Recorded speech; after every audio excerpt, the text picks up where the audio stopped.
Hello there, Sarah from 17 once again, introducing you to my Max Payne 3 hardcore difficulty video walkthrough. This is chapter 5 and this is alive, if not exactly well. So, this is an interesting mission of the game because, as you can see, we're all kitted up in commando gear with our bulletproof vest that doesn't do anything except for maybe hold more ammunition visually. And we're moving through this shipyard, and this level looks beautiful. It's a fantastic looking level aesthetically, but it also gives you the impression that you might be doing some stealthing, because it gives you a silenced weapon, and it gives you a bunch of enemies that have their backs to you. But this is Max Payne 3, this is not Splinter Cell, so if it all kicks off, and it's gonna kick off, just go with it, because that's how the game intends it. There is no way to get through the level without people seeing you, because this is not that type of game. And if you approach it like that, you're approaching it incorrectly, because it's just giving you a false pretense, essentially. But this is a long level as well. This is probably the first real long level, but don't worry, this is probably one of the easiest missions of the game. And it's easy because every situation can be handled well, because cover is okay, it's plentiful, it's generally in your favour, and there might only be one or two moments that ever really rely on you to be all that good. Like right now, these guys are going to rush you after that car goes down, he's going to open the gate and there's going to be a bunch more guys with him, but I badly timed my shoot dodge then and I'm on the ground and vulnerable, but luckily enough, that guy can't shoot for shit and I dive immediately and nail him. But there's one more guy, there he is. Dive out, clean him up, and obviously when you see that kill camera like that, that means no one else is in the vicinity. You can run, pick up ammo, look for painkillers, golden gun parts, and carry on to the next area.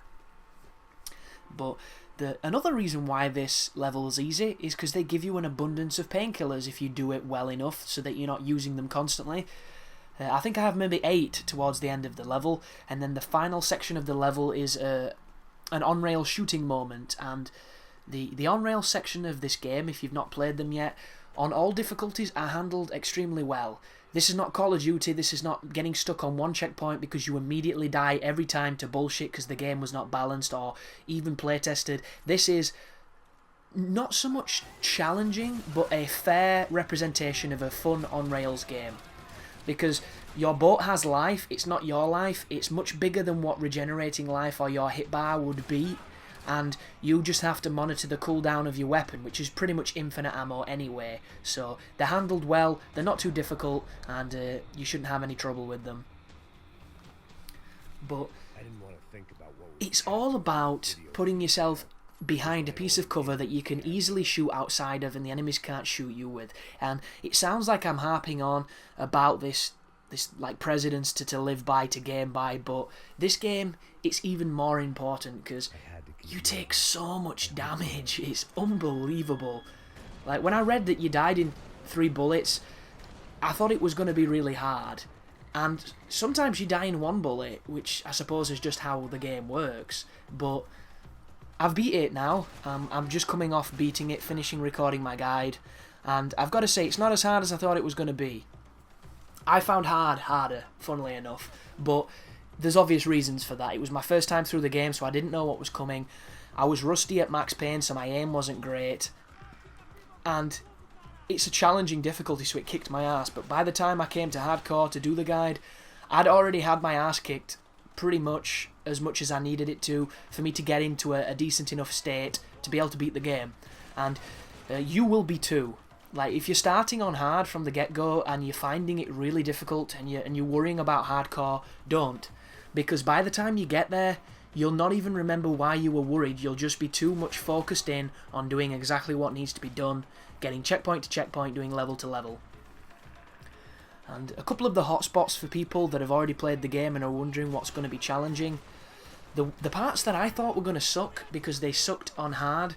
The first one was when Rodrigo Blanco, whoever his name is in the panic room of his house, and you go into that office room with the nerd just before you get to the server room.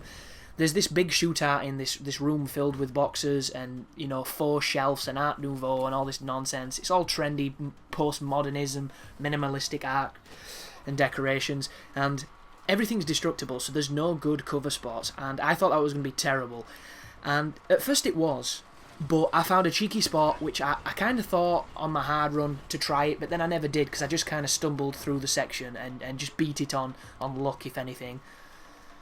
But on hardcore, that wasn't going to happen because you barely have any painkillers, you don't have that much ammo, and they're everywhere. So I managed to find a spot for that, so that wasn't too bad. The section after that I was worried about was Panama. There's 2 sequences in Panama which I hated on hard. I thought they were bullshit, and I managed to get past them not too bad because I had more painkillers and I had an awareness of how to approach the situation.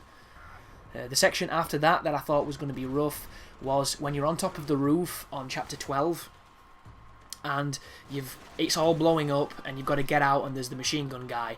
That bit was absolutely ridiculously easy because I had 9 painkillers, and when you get to the heavy machine gunners and you have painkillers, if it's the end of the level, you're probably going to get them taken off you anyway, so don't feel bad about using them. And a little strategy that I wouldn't say come up with because somebody's probably already thought of it, but what I started using throughout the guide was exploiting the painkiller revive, kill the guy who just killed you moments. And it's risky, it's counterintuitive, but it's effective.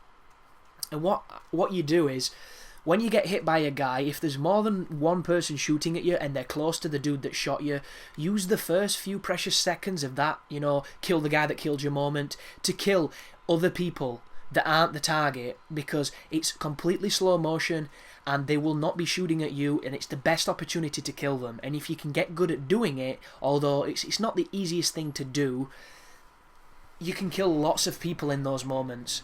And the only problem with it is there's an aim assist, and I've got it on free aiming, it's on hardcore, and there's still an aim assist to pulling you towards the dude that shot you. And that is awful, because it's like fighting gravity when you're trying to shoot other people. But a bit of practice and it might just save your ass. It's not going to make the game easier, it's not going to make every situation better, but if you see the opportunity, jump on it, because if you can get that crosshair on someone's face and shoot them, that's one less dude to worry about. Then when you shoot the guy that killed you, it does the fancy cutscene and you're okay. But there's another one of the slow motion moments here, and this one's not too bad. The only problem is you've got a pistol, and unless you get headshots, they can take a couple rounds. And look at this guy. And right here's an example of how that mechanic is kind of shitty. Right there you could hear my gun firing, but because my arm wasn't facing the guy, the bullets weren't coming out correctly. And this is all down to how animation heavy Max is. And there's a couple of areas where it's going to bite me in the ass, but I'm going to point them out for you so you can try and avoid them. Right there, I don't know how you'd avoid that guy, because I tried to shoot as many people as I could and I missed him, so what are you going to do?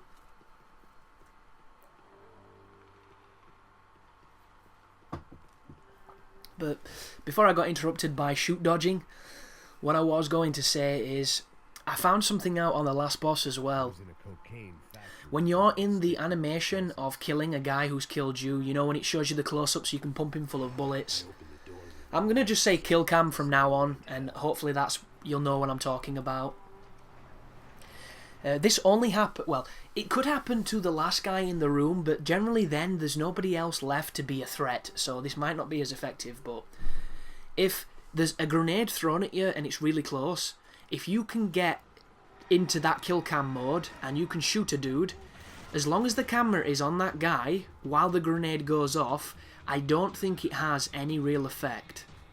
And I'm posting this on non-confirmed logic here. All it was is the final boss fires grenades at you, and when he fires them at you, if you don't shoot them, sometimes they kill you, other times they'll just blow your cover up, and other times they'll blow your cover up and hurt you. And regardless of the situation of what happens, they knock you out of cover, or they knock you down a little bit. It's a grenade and it's concussive, obviously.